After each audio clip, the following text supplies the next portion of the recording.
Live at Kigali 2022. We are here for the panel Migration, the Human Compulsion. And I have here with me two great panelists. Jenny, who is a professor and co-director of the Center for the Study of Global Human Movement at the University of Cambridge, correct? And Chrissy, the senior economist working with regional integration at the Ministry of Foreign Affairs of Zambia. Well, I'm extremely pleased to actually moderate this panel because I'm fascinated by the topic, migration, and I feel that we have discussed so much throughout these two last days about drivers actually for contemporary migration, but we haven't really tackled the point of migration. So I'm very pleased that we are going to do this now today, and with that, perhaps considering the little time that we are going to have for the discussions, I could jump right in, Jenny, and start with you with a question. Looking back at the 2016 New York Declaration on migrants and refugees, which set several commitments, right, with respect to the migration and the improvement and bring it up to the 21st century, right? Like in bringing assurances for the migrants, but also in terms of integration and so on. One of those commitments was with respect to the investment in skills development and capacity building in order to allow for the migrants to fully contribute wherever they were at the end. In that respect, would you have something or experiences to share or examples to share of where other states or any other stakeholder for that matter have successfully implemented alternative multidisciplinary approaches in order to allow for the full realization of this integration, perhaps through, for example, the intercultural dialogue? Fantastic. Well, thank you very much. I think one of the starting points is, for me, coming out of an arts and humanities background, is how we actually mobilize those assets, in this, highly important discussion. One of the main obstacles to the integration of migrants in the labor market and other aspects of local life is public opinion. And public opinion is shaped by the stories that people tell. And we all know in uncertain times, people look for scapegoats, and there has been an intense focus in political debate around migration. Absolutely. And so the subject of migration has been freighted. It's made into a peculiarity, very much making migrants, or at least certain migrants, into a particular category that are to be feared. And it's very easy to externalize local issues by putting it onto something that seems to be outside. So I think we really do need to work at how we shift public perceptions. How do we bring about new narratives? Now, how to do it? Yes, the how to do it. The International Office for Migration, with its annual report, presents a wonderful selection of data, to bring a more evidence-based balance to the discussions. The problem with metrics is that they're very hard for people to really attach to the situation on the ground. They're very abstract. So we need to don't have a face, right? That's right. So we need to humanize the data. So how do we do that?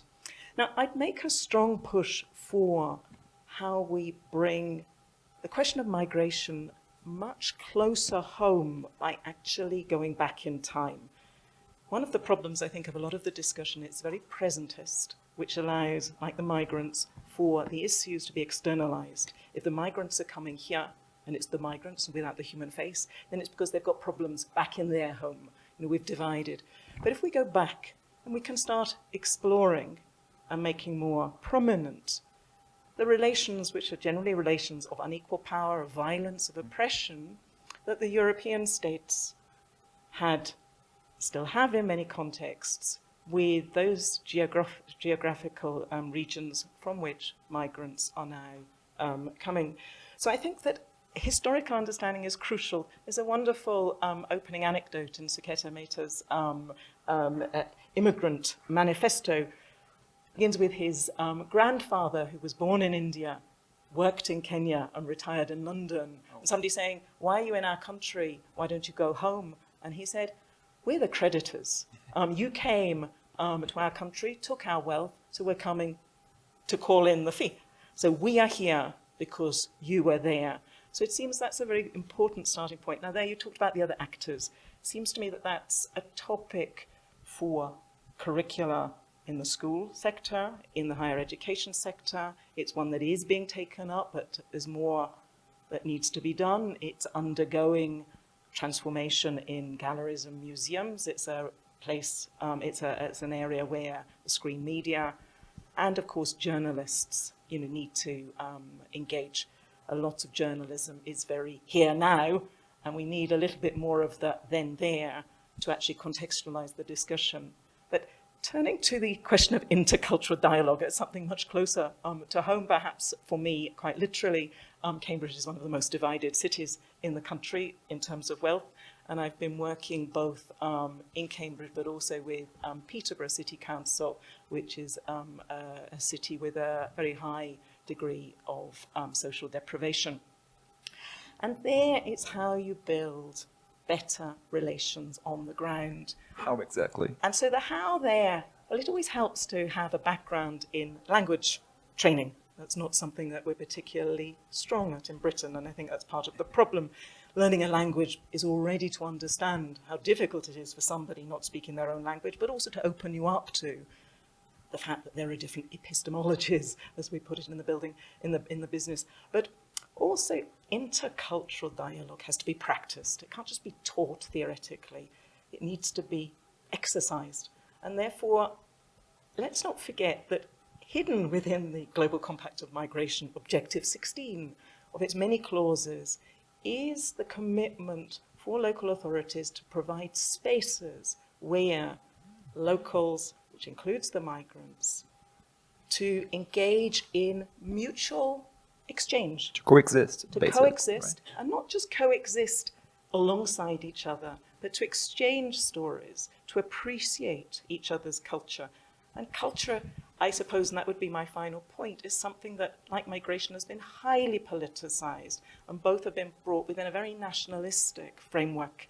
And if we understand that culture has always been enriched by bringing things in from diversity, the outside and diversity, right? Then we can get much closer to appreciating the enrichment that's brought locally to a community by migrants, and also how, by embedding in the labour market, the local community is contributing to the implementation of the SDGs, because remittances, even during COVID, remained at a vast sum, 702 million US dollars, I think, yep. Far outstripping yep. Aid from governments. Bearing in mind that nearly 4% of the world population is now migrant, right? So we are not talking about small figures in here.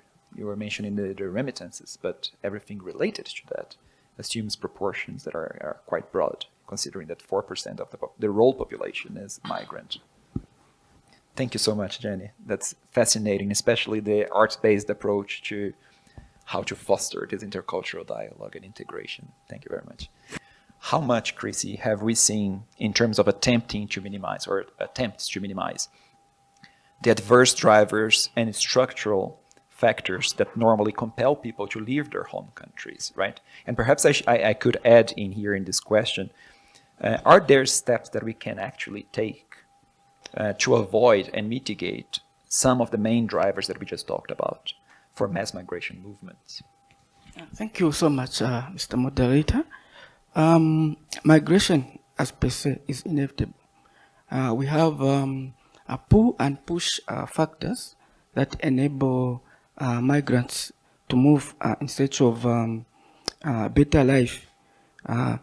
So the Global Compact actually came about as a result of in terms of how do we implement, or how do we improve migration governance, so that we take care of the migrants, because these are human beings, the families, individuals who are moving in search of a better life.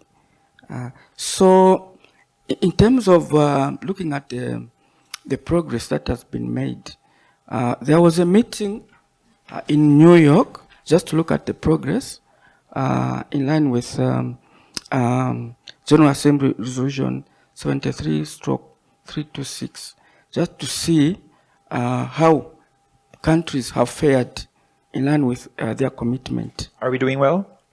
So, so after that meeting was held, so it was member states where have been concerned that the progress has been slow and uneven in many of the countries that are committed.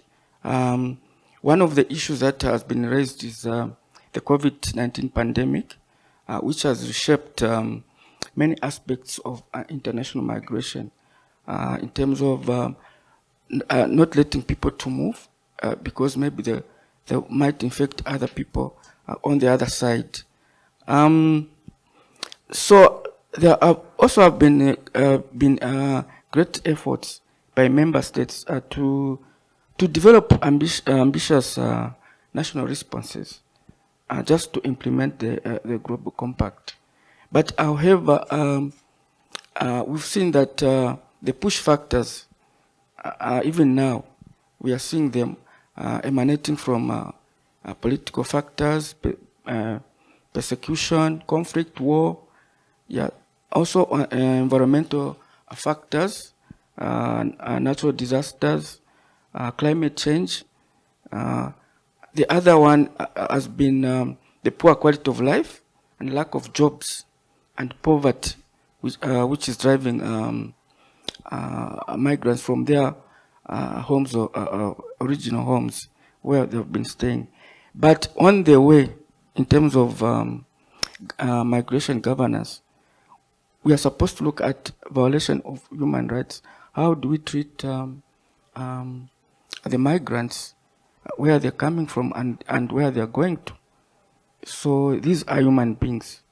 So and it brings us back to the anecdote that you just mentioned, right? Like that you've been, how was it, the sentence? You've been there. We are here because you were there. Because you were there, exactly. Yeah. So now some interventions that have been there because there's a mix of interventions emanating from the economic point of view, the conflict, environment, and human rights. So now I'll go into that now, just to look at the interventions that have been there. Although they're quite a lot, but I can summarize. In terms of the climate change, retro efforts have been, there's insufficient efforts that have been done, including the climate finance, as acknowledged by the 26th session of a conference on parties to the UNFCCC and part of the Glasgow Climate Pact. Also, the issue of the COVID-19 pandemic has had a negative effect on climate change and systemic shocks. We've now seen gaps in this regard. The other one has been lack of access to quality education and economic opportunities in the countries where the migrants are coming from. So this is actually propelling the migrants to move to better places. Now, what the other panelists were saying coins well to say that if we have if we do better with the sustainable development goals, then some of these migrants might not be going to the other side, so they might be staying where they are. So it's incumbent upon us to ensure that we deliver the outputs of the sustainable development goals. Absolutely. Yeah. Without losing actually the point that as the panel proposes, migration as a compulsion. We could spend perhaps more 2 hours discussing this. Is it a compulsion? Is it a necessity? I would like to thank you very much, both Jenny and Chrissy, great panelists who contributed a lot to the discussions today. And I hope to bring these discussions now to the coffee break and to the other panels that we are going to have until the end of the Kigali Global Dialogue 2022. Thanks, everyone. Thank you. Thank you.